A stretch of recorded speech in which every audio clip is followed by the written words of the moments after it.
नमस्कार। आज क्लास को आपण मानक स्वागत। पे आज आम डिस्कसन करवा तुम प्रथम अध्याय इतिहास प्रथम अध्याय अध्यायर ना हूँ भारतीय जातीय आंदोलन एवं गांधी जुग। बुझीपार ना ना जोटा प्रथम जातीय आंदोलन है। जातीय आंदोलन कहले कौन बुझ ना जोटा जातीय स्तर में नेशनल स्तर में जोटा आंदोलन हम ताको जातीय आंदोलन कर कौन गांधी जुग। ता माने ये जो गांधी जुग ये आमर किए गांधी मोहनदास करमचंद गांधी। तेणु आक जुग कौच माने आमर जो महात्मा गांधी को आम कौन कही था जननायक कही था भारतर एवं भारतर आंदोलन रे इंग्रेज मान को आम देश विदा कर मुख्य भूमिका तेणु गोटे जुग था केमी केमी जुग माने आम गांधीजी पूरा जन्म आरंभ करी केमी सी इंग्रेज मान को आम देश विताड़ित करते टोटाल आम सब जिन डिस्कसन करवा। ताहले महात्मा गांधी होउछन्ति आम देशर जड़े कौन विशिष्ट व्यक्ति। आम देशर समग्र विश्व में कौ ना नामित करा ना जननायक। से कौन करथिले ना भारतीय राजनीति रे भारतीय स्वाधीनता संग्राम रे एक नूतन अध्याय कौन करथिले से सृष्टि करथिले किए मोहनदास करमचंद गांधी। ताल ताकर भल ना थिला मोहनदास करमचंद गांधी। जन्म गुजरात पोरबंदर ख्रीष्टाब्द मन रखिए 1869 मसीहा अक्टोबर मास 2 तारिख आम कौन कही था अक्टोबर मास 2 तारिख आम कौन कही था गांधी जयंती बोली कही था पालन करा ना नहीं। तापर 1869 जन्म विवाह कले केबे ना 1882 मसीह से विवाह कले क्या विवाह कले कस्तूरबा को विवाह कले।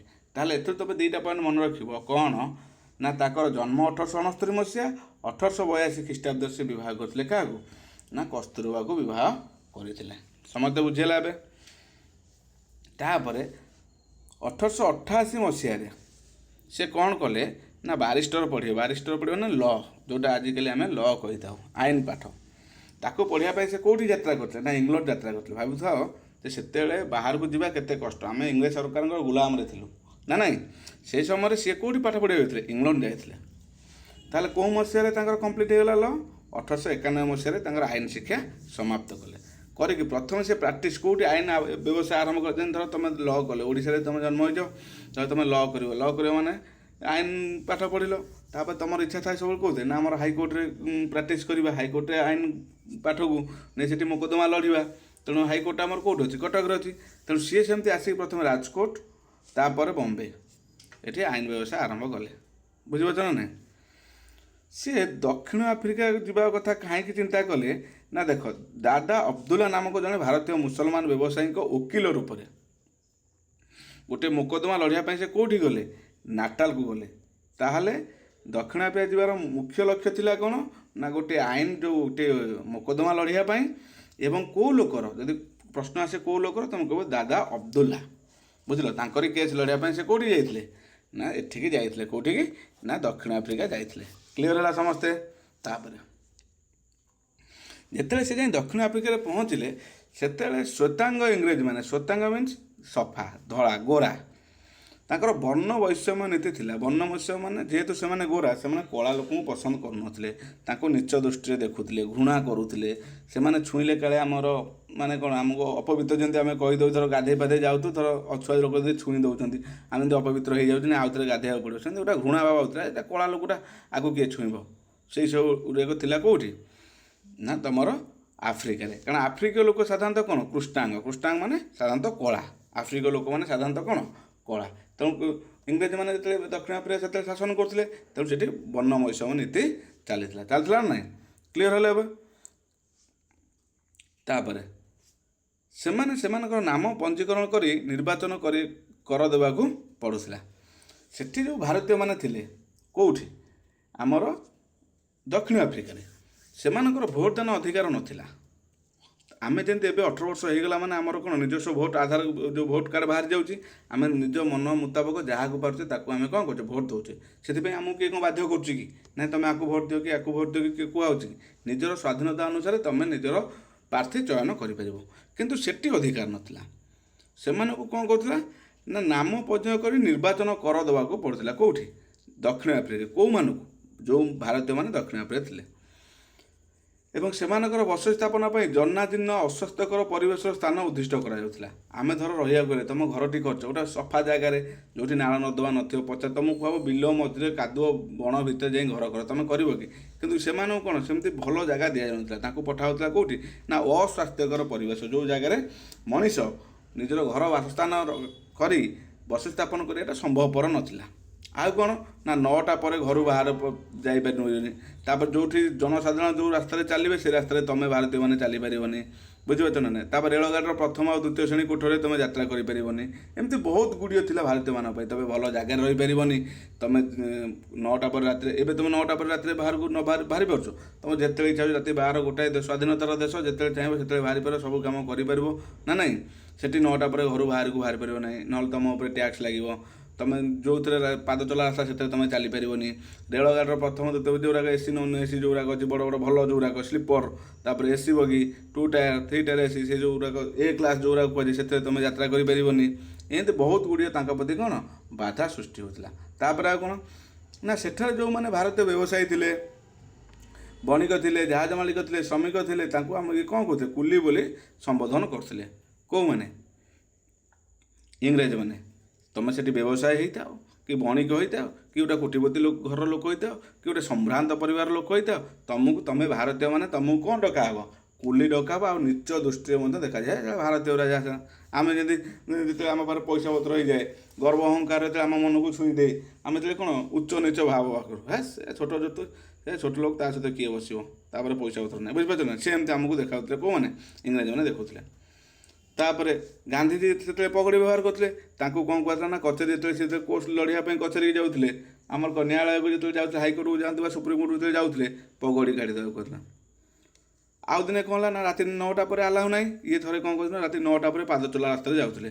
ଯେହେତୁ ଗଲେ ନିୟମ କହୁଛି କ'ଣ, ଯେହେତୁ ତୁମେ ଭାରତୀୟ ରାତି 9ଟା ପରେ ଯାଇପାରିବନି। ତାପରେ ଜନସାଧାରଣ ଯେଉଁଟା ସର୍ବସାଧାରଣ ବ୍ୟବହାର କରୁଛନ୍ତି ସେ ରାସ୍ତାରେ ତୁମେ ଚାଲିପାରିବନି। ଇଏ ଯେହେତୁ ଜାଣିନାହାନ୍ତି ଚାଲିଗଲେ ବୋଲି ପୋଲିସ ମଧ୍ୟ କ'ଣ କଲେ, ତାଙ୍କୁ ଆକ୍ରମଣ କଲେ, ବୁଝିପାରୁଛ। ଭଲ ଭଲ ହୋଟେଲରେ ମଧ୍ୟ କୋଠରୀ ଦେବା ପାଇଁ ମନା କରିଦେଲେ। ପ୍ରଥମ ଶ୍ରେଣୀ କୋଠରୀରେ ମଧ୍ୟ ଆଉ ଦିନେ କ'ଣ ଘଟଣା ହେଇଛି ନା ଇଏ ଜାଣିନାହାନ୍ତି, କାରଣ ଆମର ଯେହେତୁ ଭାରତୀୟମାନେ ଦକ୍ଷିଣ ଆଫ୍ରିକାରେ ଯେଉଁ ଆମର ପ୍ରଥମ ଦ୍ୱିତୀୟ ଶ୍ରେଣୀ କୋଠରୀରେ ଯାତ୍ରା କରିପାରିବାନି। ଗାନ୍ଧିଜୀ ଆମର ପଳାଇ ଯାଇଛନ୍ତି। ଯେହେତୁ ପଳାଇ ଯାଇଛନ୍ତି, ସେଠି ଜଣେ ଦେଖିଦେଲେ, କିଏ ଶ୍ଵେତାଙ୍ଗ ଜଣେ ଦେଖିଦେଲେ ଇଂରେଜ। ସେ କହିଲେ ଯେହେତୁ ତୁମର ତ ଆଲାଉ ନାହିଁ ଏଠି ବସିବା, ତୁମେ କେମିତି ବସିଲ? ସାଙ୍ଗେ ସାଙ୍ଗେ ତାଙ୍କୁ କ'ଣ କଲା, ରେଳଗାଡ଼ିରୁ ଗାର୍ଡ଼ ଓ ପୋଲିସଙ୍କ ଦ୍ୱାରା ଜିନିଷପତ୍ର ଉକ୍ତ ରେଳ କୋଠରୀରୁ ଠେଲି ବାହାର କରିଦିଆଗଲା। ତୁମକୁ କୁହାଯାଇଛି ଏଠିକି ବଗିକି ଆସିବନି, ତୁମେ କାହିଁ ଆସିଲ? ଯେହେତୁ ଇଏ ମୋକଦ୍ଦମା ଲଢ଼ିବା ପାଇଁ, ଇଏ ଭାଇଲେ କ'ଣ ସେଠି ବର୍ଣ୍ଣ ବୈଷମ୍ୟ ନୀତି ଅଛି, କଳାଘର ଭେଦଭାବ ଅଛି। ତା ବୋଲି କ'ଣ ଏତେ ଆଇନ କାନୁନ ତୁମେ ରଖିବ ଯେ ତୁମେ 1 ନମ୍ବର ଶ୍ରେଣୀରେ ଯାଇପାରିବନି, 1 ନମ୍ବର 2 ନମ୍ବର ଶ୍ରେଣୀରେ ପାଦ ଚଲା ରାସ୍ତାରେ ଯାଇପାରିବନି, ରାତି 9ଟା ପରେ ବାହାରିପାରିବନି। ଯେହେତୁ ଏମାନେ ଜାଣିନାହାନ୍ତି, ଗାନ୍ଧିଜୀ ଜାଣିନାହାନ୍ତି, ସାଙ୍ଗେ ସାଙ୍ଗେ କ'ଣ କଲେ, ଯେଉଁ ଚାଲିଲେ, ଶିକାର ହେଲେ, ଆକ୍ରମଣ ଶିକାର ହେଲେ, ପୋଲିସ ବାଡ଼େଇଲେ। ଏଠି ଆସିଲେ ତାଙ୍କୁ ଟ୍ରେନ୍ରୁ କ'ଣ ହେଲା, ଜିନିଷପତ୍ର ଫୋପାଡ଼ି ଗଳା ଧକ୍କା ଦେଇ ବିଦା କରିଦିଆଗଲା। ଏଉଠୁ କ'ଣ ହେଲା, ଏଇସବୁ ଘଟଣାରେ ତାଙ୍କ ମନରେ କ'ଣ ସୃଷ୍ଟି ହେଲା, ବିଦ୍ରୋହ ସୃଷ୍ଟି ହେଲା। କହିଲା ଆଚ୍ଛା ତାହେଲେ ତୁମେମାନେ ଏମିତି ଆମ ନିରୀହ ଭାରତୀୟମାନଙ୍କୁ ଏହିପରି ପ୍ରକାର ବ୍ୟବହାର କରୁଛ। ଏଇସବୁ ଜିନିଷ ଯେତେବେଳେ ସେ ନିଜେ ଅଙ୍ଗେ ନିଭେଇଲେ, ଆଗରୁ ଯାହା ଶୁଣୁଥିଲେ, ଯେତେବେଳେ ତାଙ୍କ ସହିତ ଏସବୁ ଜିନିଷ ଗୁଡ଼ାକ ଘଟିଲା, ସିଏ 1894 ମସିହାରେ ନାଟାଲ ଭାରତୀୟ କଂଗ୍ରେସ ନାମକ ଏକ ରାଜନୈତିକ ଅନୁଷ୍ଠାନ ଗଠନ କଲେ। କେଉଁଠି ଗଠନ କଲେ? ପ୍ରଥମ ରାଜନୈତିକ ଅନୁଷ୍ଠାନ ଗଠନ କରିଥିଲେ ତୁମର ଦକ୍ଷିଣ ଆଫ୍ରିକାରେ। ତା ନାଁ ଥିଲା ନାଟାଲ ଭାରତୀୟ କଂଗ୍ରେସ। ଏବଂ ଜନସାଧାରଣଙ୍କୁ ଅବଗତ କରିବା ପାଇଁ, ସେତେବେଳେ ତ ଟେଲିଫୋନ୍ ନଥିଲା ଯେ ଫୋନ୍ କରିଦେବେ ଯେ ନାଟାଲ ଭାରତୀୟ କଂଗ୍ରେସ ହେଲା, ଆସ ଷ୍ଟ୍ରାଇକ୍ କରିବା। ଏବେ ଯେମିତି ଯେଉଁଠି ଷ୍ଟ୍ରାଇକ୍ ହେଲା ଫୋନ୍ ମାଧ୍ୟମରେ, ଆମର ସୋସିଆଲ ମିଡ଼ିଆ ମାଧ୍ୟମରେ ତାକୁ ସବୁ ଦେଖିପାରୁଛୁ, ଏଠି ହେଉଛି ସେଠି ହେଉଛି। ସେଠି ସେ ଇଣ୍ଡିଆନ୍ ଓପିନିଅନ୍ ନାମକ ଗୋଟିଏ କ'ଣ କଲେ, ସମ୍ବାଦ ପତ୍ରିକା ପ୍ରକାଶ କଲେ, ଯେଉଁଥିରେ କି ଅବଗତ କଲେ ଯେଉଁ ଭାରତୀୟମାନେ ଅଛ ଆସ ଏକଜୁଟ ହେବା, ଏ ଇଂରେଜ ସରକାରଙ୍କ ବିରୁଦ୍ଧରେ ଲଢ଼ିବା। ଏଇସବୁ ଜିନିଷଟା ଆମକୁ ଯେଉଁ ଜିନିଷରୁ ଏଠି ଅବମାନନା କରାଯାଉଛି, ଆମକୁ ସେସବୁ ଜିନିଷକୁ ପ୍ରୋହିବିଟେଡ଼ କରିଦିଆଯାଉଛି ବା ଆମକୁ ସେଠି ଆଲାଉ କରିଦିଆଯାଉନି, ସେସବୁ ଜିନିଷ ଏଗନେଷ୍ଟରେ ଆମେ କ'ଣ କରିବା, ସ୍ୱର ଉତ୍ତୋଳନ କରିବା। ତା'ର ନେତୃତ୍ୱ କିଏ ନେଲେ? ଗାନ୍ଧିଜୀ ନେଲେ। ଏବଂ ସତ୍ୟ ଓ ଅହିଂସା ଉପରେ ଆଧାରିତ ନୂତନ ଅସ୍ତ୍ର ସତ୍ୟାଗ୍ରହର ପ୍ରବର୍ତ୍ତନ କଲେ। କେଉଁଠି? ଦକ୍ଷିଣ ଆଫ୍ରିକାରେ। ତାପରେ 1906 ମସିହାରେ କ'ଣ ହେଲା, 1894 ମସିହାରେ ନାଟାଲ କଂଗ୍ରେସ ଗଠନ ହେଲା। କେଉଁଠି ହେଲା ନା ଆମର ଏଠି ଦକ୍ଷିଣ ଆଫ୍ରିକାରେ। 1906 ମସିହାରେ କ'ଣ ହେଲା ନା ଦକ୍ଷିଣ ଆଫ୍ରିକା ସରକାର ଗୋଟେ ଆଇନ ପ୍ରଣୟନ କଲେ। କ'ଣ ନା କହିଲେ, ଯେଉଁ ଭାରତୀୟମାନେ ଏଠି ରହୁଛ, ତୁମେ ନିଜର ଯେଉଁ ଆଙ୍ଗୁଳି ଛପା, ଯିଏ ପାଠ ପଢ଼ୁଛ ପଢ଼ୁଛ, ଯିଏ ପାଠ ନ ପଢ଼ୁଛ, ଆଙ୍ଗୁଳି ଛପା ଯେଉଁଗୁଡ଼ାକ ସବୁ ଦିଆହେଇଛି, ଆଙ୍ଗୁଳି ଛପ ପଞ୍ଜୀକୃତ ପ୍ରମାଣପତ୍ର ନିଜ ସବୁ ସମୟରେ ନିଜ ସହିତ ବହନ କରିବାକୁ ବାଧ୍ୟତାମୂଳକ କଲେ। ଯେମିତି ଆମର ପରିଚୟ କ'ଣ, ଆମର ଆଧାର କାର୍ଡ଼, ଆମର ଭୋଟର କାର୍ଡ଼ ହେଉଛି ଆମେ ଭାରତୀୟ ବୋଲି ତା'ର ଗୋଟେ ପରିଚୟ ପତ୍ର। ତେଣୁ ତୁମେ ସେତେବେଳେ ଯେଉଁ ପରିଚୟପତ୍ର ଆମର ସେ ପରିଚୟପତ୍ରରେ କ'ଣ ଅଛି ଆମର ଗାଁ ବାପା ନା ସବୁ ଠିକଣା ଦିଆହେଇଛି। ତେଣୁ ଆମେ ତାକୁ ଧରିକି ଯୁଆଡ଼େ ଇଣ୍ଡିଆ ସାରା ବୁଲେ ସେ କହିବ ହଁ ଇଏ ଜଣେ ଭାରତୀୟ। ତେଣୁ ସେଠି ଯେତେବେଳେ ଭାରତୀୟମାନଙ୍କୁ ଆଙ୍ଗୁଳି ଛପା ଦିଆଯାଇଛି ତୁମେ ଯେ ଇଣ୍ଡିଆନ୍ସ, ତାକୁ ତୁମେ ସବୁ ଆମେ କ'ଣ ସବୁବେଳେ Aadhaar card voter I card pocket ଧରି ବୁଲୁଛୁ କି? ବୁଲୁନୁ। ଯେତେବେଳେ ଦରକାର ହେଉଛି ଆମେ ଆବଶ୍ୟକ ସ୍ଥଳେ ଦେଖାଉଛୁ, ସୋ ଅପ୍ କରୁଛୁ। ତେଣୁ ତାଙ୍କୁ କହିଲା ନାହିଁ ତୁମେ କମ୍ପଲସରି ନିଜ ଯେଉଁ ଆଙ୍ଗୁଳି ଛପା ଦିଆଯାଇଥିବା ପଞ୍ଜୀକୃତ ପ୍ରମାଣପତ୍ରକୁ ନିଜ ସାଙ୍ଗରେ ସବୁବେଳେ ଧରିକି ବୁଲିବ। ୟାକୁ କିଏ ବାହାର କଲା? ନା ସେଠିକାର ସରକାର, ଦକ୍ଷିଣ ଆଫ୍ରିକାର ଯେ ସରକାର ଅଛନ୍ତି ହେଲା। ଏଇ ଆଇନ ବିରୁଦ୍ଧରେ କ'ଣ ହେଲା? ଆନ୍ଦୋଳନ ଆରମ୍ଭ ହେଲା 1906 ସେପ୍ଟେମ୍ବର 11 ତାରିଖ। ଏଇଟା ମନେ ରଖିବ, ଗୋଟେ ଇମ୍ପୋର୍ଟାଣ୍ଟ। 1906 ସେପ୍ଟେମ୍ବର 11 ତାରିଖରେ ଜୋହାନ୍ସବର୍ଗର ଆମ୍ପେୟାର ଥିଏଟରରେ, ମନେ ରଖିଥା କେଉଁ ଜାଗା? 1906 ମସିହା ସେପ୍ଟେମ୍ବର 11ରେ ଜୋହାନ୍ସବର୍ଗର ଆମ୍ପେୟାର ଥିଏଟର ଠାରେ ଅନୁଷ୍ଠିତ ସାଧାରଣ ସଭାରେ ଗାନ୍ଧିଜୀ କ'ଣ କଲେ? ଏହି କଳା ଆଇନ ଅମାନ୍ୟକୁ ଦୃଢ଼ ସଂକଳ୍ପ ନେଲେ ଯେ ଏଇ ଯେଉଁ ଆଇନଟା ତୁମେ ପ୍ରଣୟନ କରୁଛ ଯେ ଆମେ ସବୁବେଳେ ଯେଉଁ ଆଙ୍ଗୁଳି ଛପା ପଞ୍ଜୀକୃତ ଆମର ଯେଉଁଟା କ'ଣ ପ୍ରମାଣପତ୍ରକୁ ସବୁବେଳେ ବହନ କରିବୁ, ତାହା ନୁହଁ। ସରକାର ଏଠିରେ ସରକାର ମଧ୍ୟ ଆନ୍ଦୋଳନକାରୀକି ଆନ୍ଦୋଳନ କରୁଛ ମାନେ ଆନ୍ଦୋଳନକାରୀ ବନ୍ଧା ହେବେ, ଏଇଟା ତ ନିୟମ। ତୁମେ ପ୍ରୋଟେଷ୍ଟ କରିବାକୁ ଯିବ ମାନେ ଯଦି ଟିକେ ବିଶୃଙ୍ଖଳା, ଏବେ ତ ଇଏ ଆମ ସରକାର ହେଉଛି, ସେତେବେଳେ ତ ଥିଲେ ଇଂରେଜ ସରକାର, ସେ ତ କିଛି ଭାବିବେନି। ତାଙ୍କ ଏଗନେଷ୍ଟରେ ଯିବ ମାନେ ଆରେଷ୍ଟ କରିବା କଥା, ସତ ଆଦେଶ କରିବେ, ଲାଠିଚାର୍ଜ କରିବେ, ବାଡ଼ା ବାଡ଼ି ଗୁଣ୍ଡା ଗଦି ସବୁ କରୁଥିଲେ। ବୁଝିପାରୁଛ ନା? ଏଥିରେ କ'ଣ ହେଲା ନା ପ୍ରଥମେ ଗାନ୍ଧିଜୀ ମନେ ରଖିଥାଏ ସେଠିରେ ଯେଉଁ ଜୋହାନ୍ସବର୍ଗ କାରାଗାରରେ ଗାନ୍ଧିଜୀକୁ କ'ଣ କରିଦିଆଗଲା? ବନ୍ଦୀ କରିଦିଆଗଲା। ଏଥିରେ ବହୁତ ଲୋକଙ୍କ ମନରେ କ'ଣ ହେଲା? ଭାରତକୁ ଆଇନ ଅମାନ୍ୟ କରିବା ପାଇଁ ପ୍ରେରଣା ଦିଆଗଲା ଏବଂ ଗାନ୍ଧିଜୀଙ୍କ ସତ୍ୟାଗ୍ରହ ନୀତି କ'ଣ ହେଲା? ସଫଳ ହେଲା। ଲୋକଙ୍କ ଅହିଂସା ଆନ୍ଦୋଳନ ଭିତରେ ସରକାରଙ୍କ ଦମନମୂଳକ ନୀତି ଅଧିକ ସଂଖ୍ୟକ ଭାରତୀୟଙ୍କୁ କ'ଣ କଲା? ଆକୃଷ୍ଟ କଲା। ନାଇଁ ସରକାର ଯେଉଁଟା କରୁଛନ୍ତି, ଯେଉଁ ଗାନ୍ଧିଜୀ ଯେଉଁ ପଦକ୍ଷେପଟା ନେଇଛନ୍ତି ଠିକ୍ ନେଇଛନ୍ତି, ଆମେ ଭାରତୀୟମାନେ ଏକଜୁଟ ହେବା। ତେଣୁ ଏସବୁ ଜିନିଷ ଅତ୍ୟଧିକ ହେଲା। ଗାନ୍ଧିଜୀଙ୍କ ଯେଉଁ ସତ୍ୟାଗ୍ରହ ନୀତି ଯେଉଁ ଆଇନ ଯେଉଁ ଆମର ଆନ୍ଦୋଳନଟା କରିଥିଲେ ଗାନ୍ଧିଜୀ ତ ଜୋହାନ୍ସବର୍ଗରେ ଆରେଷ୍ଟ ହେଇଗଲେ। ତେଣୁ ଧୀରେ ଧୀରେ କ'ଣ ସଫଳ ହେବାକୁ ଲାଗିଲା। ବୁଝିପାରୁଛ ନା ନାହିଁ? ତାପରେ ବିଭିନ୍ନ ଜାଗାରୁ ସବୁ ଲୋକମାନେ ଆସିଲେ କେଉଁଠୁ? ଦକ୍ଷିଣ ଆଫ୍ରିକାର। 1908 ମସିହାରେ କ'ଣ ହେଲା ନା ନାଟାଲ ସୀମା ପାର ହୋଇ ଟ୍ରାନ୍ସଭାଲ ଗମନ କଲେ ଏବଂ ଗିରଫ ମଧ୍ୟ ହେଲେ। ତାପରେ ଏଇ ଯେଉଁ ଆନ୍ଦୋଳନଟା କେବଳ ସେଇଠି ଆମର କେଉଁଠି? ଜୋହାନ୍ସବର୍ଗ ନହେଲା, ଜୋହାନ୍ସବର୍ଗକୁ ନାଟାଲ ଦେଇ ତାପରେ ସୀମା ପାର ହେଇ ଟ୍ରାନ୍ସଭାଲ ସେଠିକି ଗଲେ। ସେଠି ଯେତେବେଳେ ସେଠି ବି ଭାରତୀୟମାନେ ଅଛନ୍ତି, ଯେମିତି ଆମର ଧର ଓଡ଼ିଶାରେ ହେଲା, ଓଡ଼ିଶା ଛାତ୍ରମାନେ କ'ଣ କଲେ? ଏଠୁ ଆନ୍ଦୋଳନ କରି ଝାଡ଼ଖଣ୍ଡରେ ପହଞ୍ଚିଲେ, ଝାଡ଼ଖଣ୍ଡରୁ ବିହାର ଗଲେ, ବିହାରରୁ ଦିଲ୍ଲୀ ଗଲେ ନା ନାହିଁ। ତେଣୁ ଦକ୍ଷିଣ ଆଫ୍ରିକାଟା ବଡ଼ ଏରିଆ ନା। ତେଣୁ ପ୍ରଥମ ଏରିଆରେ ତୁମର ଟ୍ରାନ୍ସଭାଲ ଏଠି ସୃଷ୍ଟି କଲେ କେଉଁଠି? ନାଟାଲରେ ସେଠୁ ନାଟାଲ କଂଗ୍ରେସ ଗଠନ କଲେ। ତାପରେ ସେଠୁ ସେ ଜୋହାନ୍ସବର୍ଗରେ ଆରେଷ୍ଟ ହେଲେ। ଜୋହାନ୍ସବର୍ଗ ତାପରେ ନାଟାଲ ସେଠୁ ପାରି ହେଇକି ଟ୍ରାନ୍ସଭାଲ ଗଲେ, ସେଠି ଆରେଷ୍ଟ ହେଲେ। ବୁଝିପାରୁଛ ନା ନାହିଁ? ସେମାନେ ଭାବିଥିଲେ, ସରକାର ଭାବିଥିଲେ ଧୀରେ ଧୀରେ ଆମେ ଗାନ୍ଧିଜୀଙ୍କୁ ଆରେଷ୍ଟ କଲେ କ'ଣ ହେବ? ଆନ୍ଦୋଳନଟା ଧୀରେ ଧୀରେ କମିଯିବ। କିନ୍ତୁ ତାଙ୍କର ଚିନ୍ତାଧାରା ଥିଲା କ'ଣ? ଭୁଲ। ଆମେ ସିନା ଗାନ୍ଧିଜୀଙ୍କୁ ଆରେଷ୍ଟ କରିଦେଲେ, କିନ୍ତୁ ଧୀରେ ଧୀରେ ଆନ୍ଦୋଳନଟା କ'ଣ ହେବା? ପ୍ରଶମିତ ହେବା ବଦଳରେ, କମିଯିବା ବଦଳରେ ଆହୁରି ଶକ୍ତିଶାଳୀ ହେବାକୁ ଲାଗିଲା। ଅଧିକରୁ ଅଧିକ ଯୁବପିଢ଼ି ଠାରୁ ଆରମ୍ଭ କରି ସମସ୍ତ ଭାରତୀୟମାନେ ଏଥିରେ ଯୋଗ ଦେବା ଆରମ୍ଭ କଲେ। ଆନ୍ଦୋଳନଟା ଆହୁରି ତୀବ୍ର କରିବାକୁ ହେଲେ। ତାପରେ 1913 ମସିହାରେ କ'ଣ ହେଲା? ମାର୍ଚ୍ଚ 14 ତାରିଖ ମନେ ରଖିବ। 1913 ମାର୍ଚ୍ଚ 14 ତାରିଖରେ ଦକ୍ଷିଣ ଆଫ୍ରିକା ଉଚ୍ଚତମ ନ୍ୟାୟାଳୟ ଯେଉଁଟା ହାଇକୋର୍ଟ ଅଛି, ନିଷ୍ପତ୍ତି ନିଆହେଲା କ'ଣ ନା ଖ୍ରୀଷ୍ଟିଆନ ନୀତି ଅନୁସାରେ ସମ୍ପାଦିତ ହୋଇନଥିବା ଓ ପଞ୍ଜୀକରଣ ହୋଇନଥିବା ଭାରତୀୟମାନଙ୍କର ବିବାହର ସ୍ୱୀକୃତି ପ୍ରତ୍ୟାହାର କରାଗଲା। ଏହି ବିରୁଦ୍ଧରେ ସଂଗଠିତ ଆନ୍ଦୋଳନ ଦକ୍ଷିଣ ଆଫ୍ରିକାରେ ଗାନ୍ଧିଜୀଙ୍କର ନେତୃତ୍ୱାଧୀନ ଶେଷ ଆନ୍ଦୋଳନ ଥିଲା। ଗାନ୍ଧିଜୀଙ୍କ ନୂତନ ସଂଗ୍ରାମ ନିକଟରେ ଇଂରେଜ ସରକାର ହାର ମାନିଲେ, ଅପମାନଜନକ ଆଇନ ପ୍ରତ୍ୟାହାର କରିବାକୁ ବାଧ୍ୟ ହେଲେ। ସେ ସମୟ ଦକ୍ଷିଣ ଆଫ୍ରିକାର ଶାସନ ମୁଖ୍ୟ ଥିଲେ ଜେନେରାଲ ସ୍କଟ୍ସ। ତାହେଲେ ଏଥିରୁ ତୁମେ ବୁଝିପାରିଲ ନା ନାହିଁ? ତେଣୁ ସେସବୁ ଜିନିଷ ହାଇକୋର୍ଟର ପଞ୍ଜୀକରଣ ହେଲା କ'ଣ? ଖ୍ରୀଷ୍ଟିଆନ ରୀତିନୀତି ଅନୁସାରେ ଯେଉଁମାନେ ବାହା ନ ହୋଇଛନ୍ତି ସେମାନଙ୍କ ପଞ୍ଜୀକରଣ ହଟେଇ ଦିଆଗଲା। ତା ବାଦ ମଧ୍ୟ ଯେଉଁଗୁଡ଼ାକ ଯେଉଁ କ'ଣ ଅପମାନଜନକ ଆଇନ ଯେଉଁଗୁଡ଼ାକ ରଖିଥିଲେ ଆମକୁ ନିଚା ଦେଖିବା ପାଇଁ, ତୁମେ ଏ ରାସ୍ତାରେ ଚାଲିବନି, ତୁମେ କୁଲି, ତୁମେ ଏ ଯେଉଁ 1 ନମ୍ବର 2 ନମ୍ବର କ୍ଲାସ୍ ବଗିରେ ଯାତ୍ରା କରିପାରିବନି, ଏସବୁ ଜିନିଷକୁ ମଧ୍ୟ ହଟେଇ ଦିଆଗଲା। ଇଏ ଥିଲା ଗାନ୍ଧିଜୀଙ୍କର କ'ଣ ଆନ୍ଦୋଳନ ଥିଲା। କେଉଁଠି? ପ୍ରଥମ ଆନ୍ଦୋଳନ ଥିଲା ଦକ୍ଷିଣ ଆଫ୍ରିକାର କେଉଁ ସହରରେ ଆରମ୍ଭ କରିଥିଲେ? ନାଟାଲ ସହରରୁ। ନାଟାଲର ସେଥିପାଇଁ ନାଟାଲ କଂଗ୍ରେସ ଗଠନ କରିଥିଲେ। ବୁଝିହେଲା?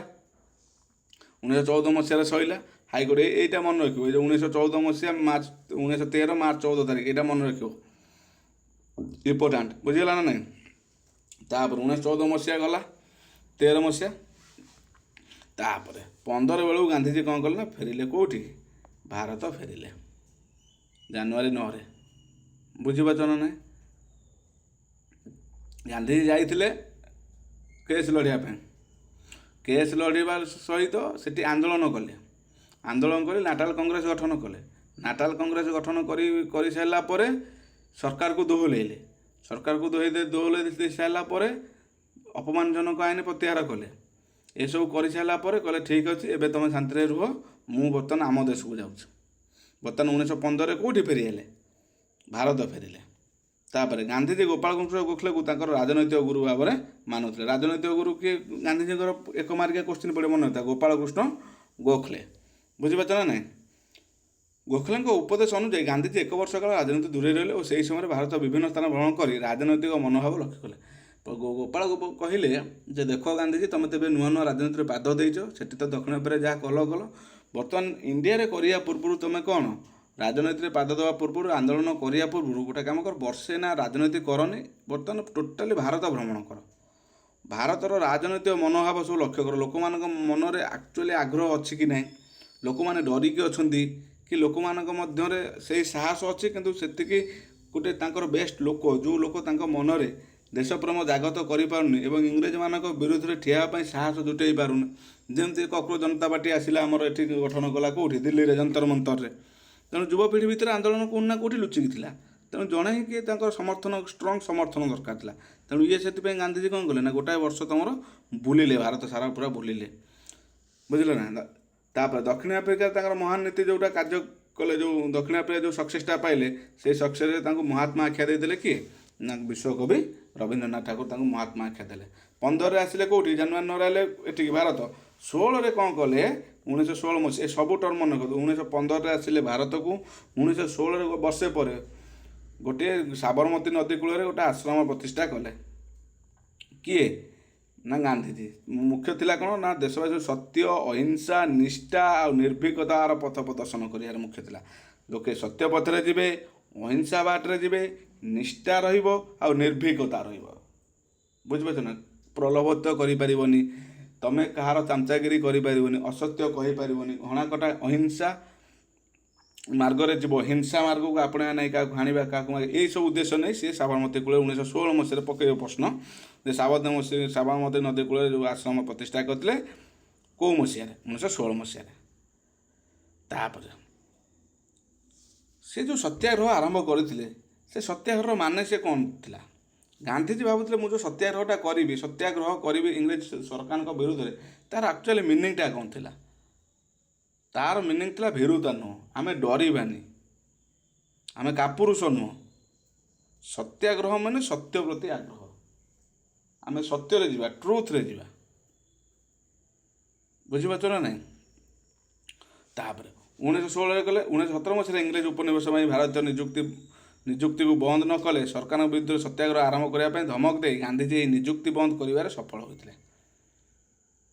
ପ୍ରଥମ କଥା ଧମକ ଆରମ୍ଭ ଦେଲେ 1917 ମସିହାରେ ଇଂରେଜମାନଙ୍କୁ କହିଲେ, ତୁମର ଯେଉଁ ଉପନିବେଶ ସବୁ ରଖିଛ, ଉପନିବେଶ ଗୁଡ଼ିକ ଯେଉଁଠି ଗଠନ କରିଛ, ତୁମର ଯେଉଁ ଜାଗାରେ ଆମର ଓଡ଼ିଶାରେ କରିଥିଲ, ତୁମର କାଲକାଟାରେ କରିଛ, ତୁମର ମହାରାଷ୍ଟ୍ରରେ କରିଛ, ବମ୍ବେରେ କରିଛ, ତୁମର ମାଡ୍ରାସରେ କରିଛ, ଯେଉଁଠି ତୁମ ବଡ଼ ବଡ଼ ଉପନିବେଶ ସବୁ କରିଛ, ତୁମର ଯେଉଁ ଏରିଆରେ ତୁମର ଶାସନ, ଯେଉଁ ମାନେ ତୁମ ଯେଉଁ ଘର, ଆମେ ଯେଉଁ ଉପନିବେଶ ମାନେ ତାଙ୍କ ଯେଉଁ ହଲ୍, ମେନ୍ ହଲ୍ ଯେଉଁଥିରେ ସେ ତାଙ୍କର କ'ଣ ତାଙ୍କ ଜିନିଷପତ୍ର ଯେଉଁ କାରବାର କରି ଯେଉଁ ଟଙ୍କା ପଇସା ଠୁଳ କରି ରଖିଥାନ୍ତି, ଉପନିବେଶ ତାଙ୍କ ସାମ୍ରାଜ୍ୟ ଯେଉଁଟା କୁହାଯାଏ। ମାନେ ଗୋଟେ ଲୋକ ବାହାରୁ ଯାଇକି ଆଉ ଗୋଟେ ଜାଗାରେ ଯେଉଁ ରହିବା ପାଇଁ ଉପନିବେଶ, ଯେମିତି ତୁମ ଗାଁକୁ ଦଳେ ଲୋକ ଆସିବ କିଛି ଦିନ ପାଇଁ ରହିବାକୁ, ମାନେ ସେଇଟା ହେଲା ତାଙ୍କ ଉପନିବେଶ। ତେଣୁ ତୁମେ ଯେଉଁ ଉପନିବେଶରେ ଭାରତୀୟମାନଙ୍କୁ ସେଠି ତୁମେ କ'ଣ କରୁଛ?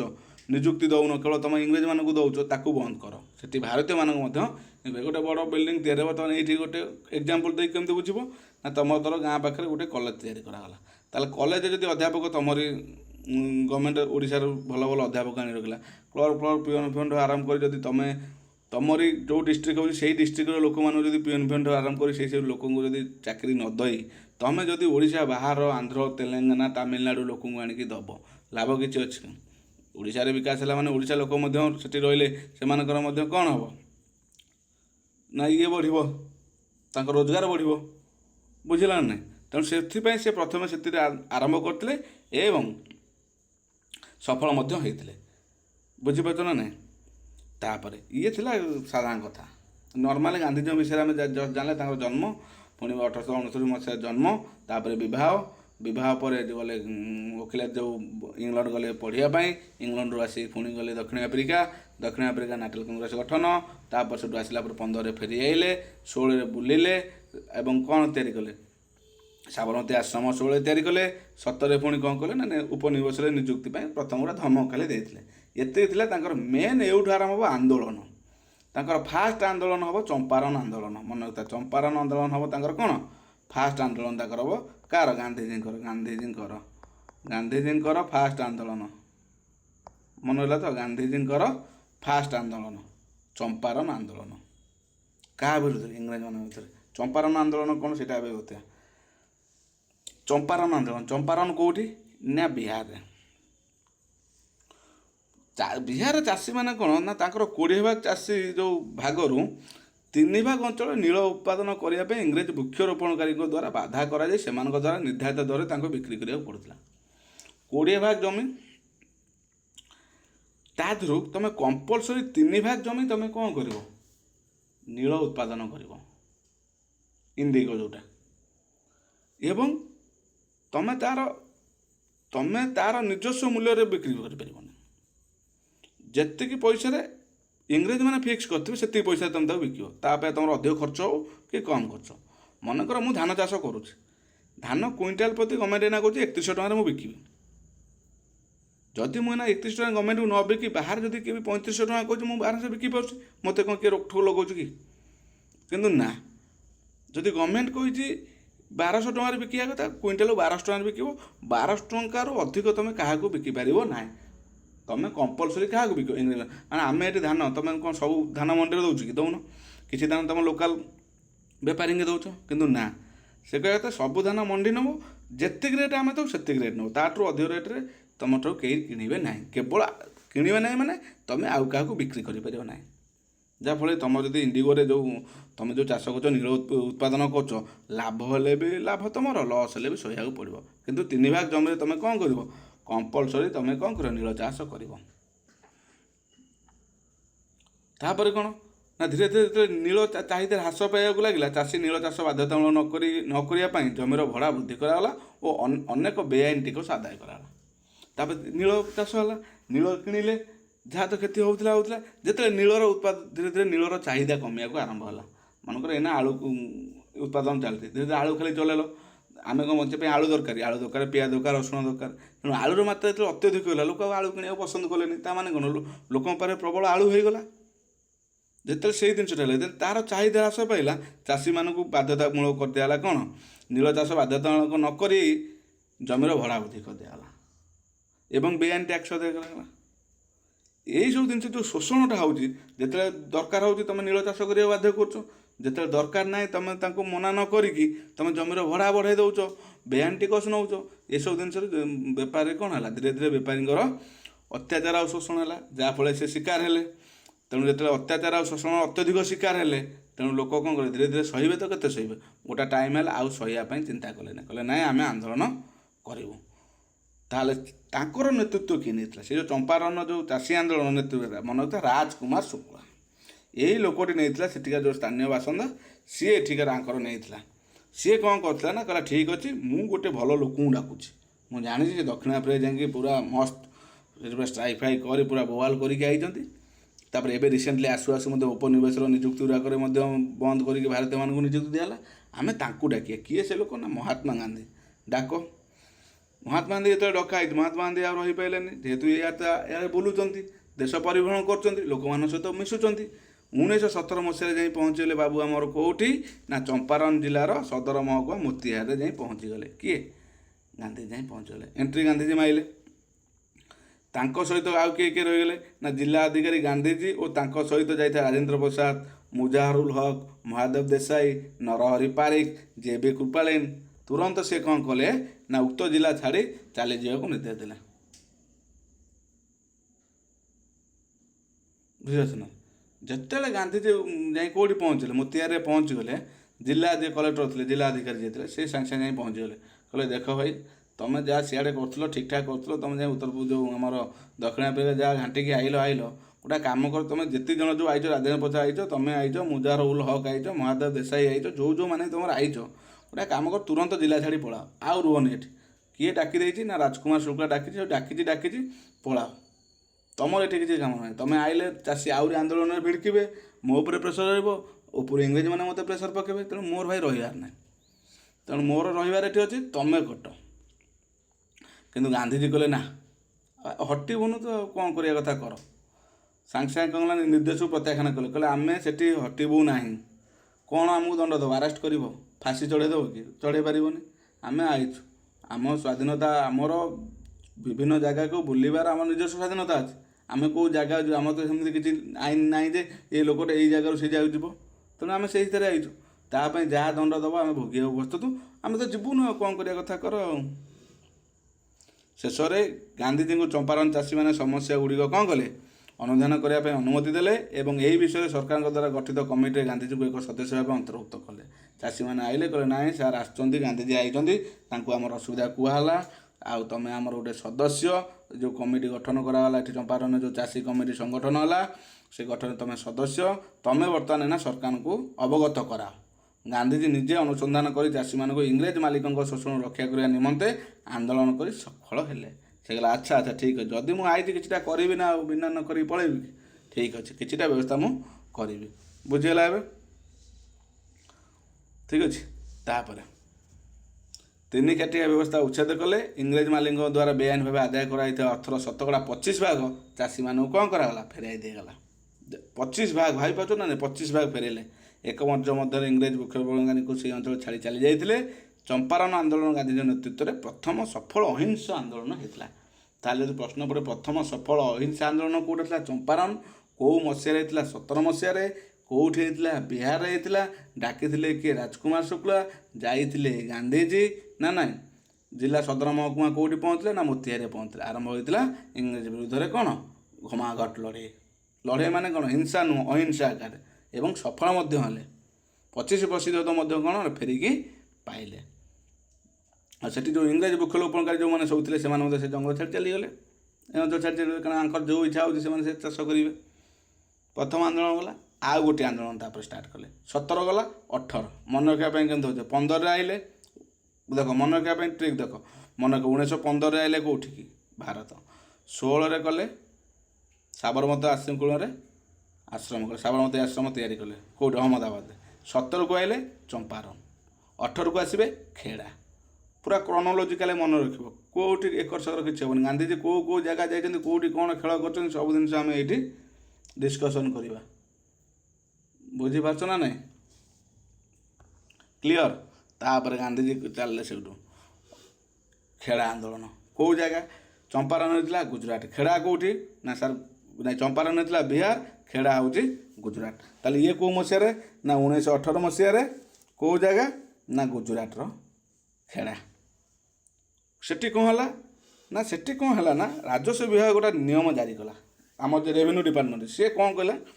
କହିଲା ଯେଉଁ ସ୍ୱାଭାବିକ ଉତ୍ପାଦନ ପରିମାଣର 1/4 କମ୍ ପରିମାଣ ଶସ୍ୟ ଉତ୍ପାଦନ ହେଲେ ଚାଷୀମାନଙ୍କ ରାଜସ୍ୱ ଦେୟ ପରିମାଣ କୋହଳ କରାଯିବାର ବ୍ୟବସ୍ଥା ରଖାହେଲା। ତୁମେ ଯେତିକି ଚାଷ କରୁଛ, ଯଦି 4 ଭାଗରୁ ଉତ୍ପାଦନ 4 ଭାଗ ହେବା କଥା, ଯଦି ଭାଗେ ହେଲା 1/4, ମନେକର 4 ଭାଗରେ ଜମିରେ ଚାଷ ହେଉଛି, ତା ଦେହରେ ଯଦି 1 ଭାଗ 4 ଭାଗ 4ଟା ପାର୍ଟରେ ଭାଗ ଚାଷ ହେଉଛି, ଯଦି ସବୁ ପାର୍ଟରେ ନଷ୍ଟ ହୋଇଗଲା ଆଉ ଗୋଟିଏ ପାର୍ଟରୁ ବି କମ୍ ହେଲେ ତାହେଲେ କୋହଳ କରାଯିବ। ତାମାନେ ଇଏ ବହୁତ ମାନେ ଇଏ କରିଦିଆଉଛି। 1/4 ମାନେ ବୁଝିପାରୁଛ ନା ନାହିଁ? କେତେ କମ୍ ହେଇଯାଉଛି। 4 ଭାଗରୁ ଭାଗ୍ୟରୁ କମ୍ ଆହୁରି ହେଲେ ଯାଇକି ତୁମେ କୋହଳ କରିବ।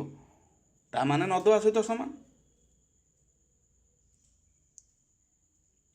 ତା ମାନେ କ'ଣ? ନ ଦେବା ସହିତ ସମାନ ନା ନାହିଁ?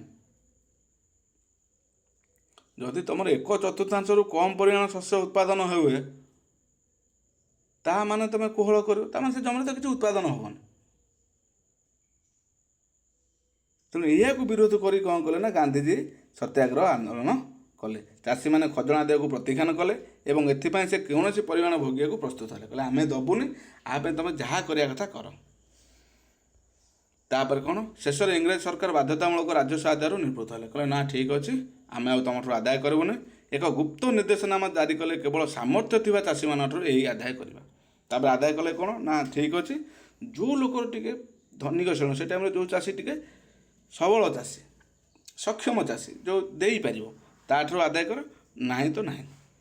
ସେଠି ଥିଲେ ରାଜକୁମାର ଶୁକ୍ଲା ଏଠି ମୁଖ୍ୟ ସହଯୋଗୀ ଥିଲେ ଇନ୍ଦୁଲାଲ ଜାଙ୍ଗିଙ୍ଗ। ମନେ ରଖିଥା, ଇଏ ହେଲେ ଇନ୍ଦୁଲାଲ ହେଲେ ଖେଡ଼ାରେ, ରାଜକୁମାର ଶୁକ୍ଳ ହେଲେ ତୁମର ଚମ୍ପାରନରେ। ବୁଝିହେଲା? ଏଠି ମଧ୍ୟ କ'ଣ ସଫଳ ହେଲା କିଏ? ଆମର ଗାନ୍ଧିଜୀ ସଫଳ ହେଲେ। ଏଇ ଯେଉଁ ହେଲା ଆନ୍ଦୋଳନ ହେଲା, ଏଥିରେ ଯେଉଁ ସଫଳତା ଲାଭ କଲେ, ଏଥିରେ ଗୋଟେ ଲୋକ ତାଙ୍କ ନାଁ ମୁଁ କହିବି, ଅହମ୍ମଦାବାଦର ଆଇନଜୀବୀ ସର୍ଦ୍ଦାର ବଲ୍ଲଭଭାଇ ପଟେଲ। ଇଏ ଯାଇଥିଲେ ଲୋକ ନୁହଁ, ଇଏ ହେଉଛି ଲୌହ ମାନବ। ତାଙ୍କର ସବୁଠାରୁ ମାନେ ବଡ଼ ପ୍ରତିମା ତିଆରି କରାଯାଇଛି। ବୁଝିପାରୁଛ ନା? ଇଏ ପ୍ରଭାବିତ ହେଲେ କାହା ଉପରେ? ଗାନ୍ଧିଜୀଙ୍କ ଉପରେ। କହିଲେ ଆଚ୍ଛା, ନେତୃତ୍ୱ ନେଉଛି ଲୋକଟା, କିଛି ଅଛି, ତା ପାଖରେ କିଛି ସାମର୍ଥ୍ୟ ଅଛି, ନହେଲେ ଆଜିକି 3-3ଟା ସେ ନେତୃତ୍ୱକୁ ସଫଳ କରିସାରିଲାଣି ନା ନାହିଁ? ଠିକ୍ ଅଛି, ଆମେ ବର୍ତ୍ତମାନ କିଛି ଜିନିଷ ଡିସ୍କସନ୍ କଲେ ଗାନ୍ଧିଜୀଙ୍କର। ଫାଷ୍ଟ ପାର୍ଟରେ କିଛି ଜିନିଷ ଡିସ୍କସନ୍ କଲେ। 2ଟା ଆନ୍ଦୋଳନ ମୁଖ୍ୟ, 3ଟା। ଗୋଟେ ନାଟାଲ କଂଗ୍ରେସ ଡିସ୍କସନ୍ କଲେ, ତାପରେ ଗୋଟେ ଚମ୍ପାରନ କଲେ, ଗୋଟେ ଖେଡ଼ା ଡିସ୍କସନ୍ କଲେ। ଠିକ୍ ଅଛି, ତାହେଲେ ଗାନ୍ଧିଜୀ ବର୍ତ୍ତମାନ ଜନ୍ମରୁ ଏପର୍ଯ୍ୟନ୍ତ ହେଇଗଲାଣି ଆନ୍ଦୋଳନ ଉପରେ ଆନ୍ଦୋଳନ କରୁଛନ୍ତି। ଆଗକୁ ମଧ୍ୟ ଆନ୍ଦୋଳନ କରିକି ଭାରତକୁ ଏକାଥରେ ସ୍ୱାଧୀନତାର ସ୍ୱାଦ ଚଖେଇବେ 1947 ମସିହାରେ। ସେ ପର୍ଯ୍ୟନ୍ତ ଆମକୁ ଡିସ୍କସନ୍ କରି ଯିବାକୁ ପଡ଼ିବ। ଆଉ ସବୁ ବିଟ୍ ବାଇ ବିଟ୍ ମୁଁ କହିଯିବି, ମନେ ରଖିବା ପାଇଁ ସୁବିଧା ହେବ। ପୁରା 1915ରୁ ତୁମକୁ କହିଦେବି ଯେ 1947 ମସିହା ପର୍ଯ୍ୟନ୍ତ କେଉଁଠି ଭୁଲଭାଲ ହେବନି, ଯେଉଁ ମସିହା ପଡ଼ିବନି ଆଖି ବୁଝି ଠିକ୍ କରିବ। ଠିକ୍ ଅଛି, ତାହେଲେ ଆଜିର କ୍ଲାସ୍ରେ ଏଇଠି ରଖିବା। ପୁଣି ନେକ୍ସଟ କ୍ଲାସ୍କୁ ଆ ପରଠାରୁ ଆରମ୍ଭ କରିବା, ନା କ'ଣ କହୁଛ? ଠିକ୍ ଅଛି, ରହିଲି। ଜୟ ଜଗନ୍ନାଥ।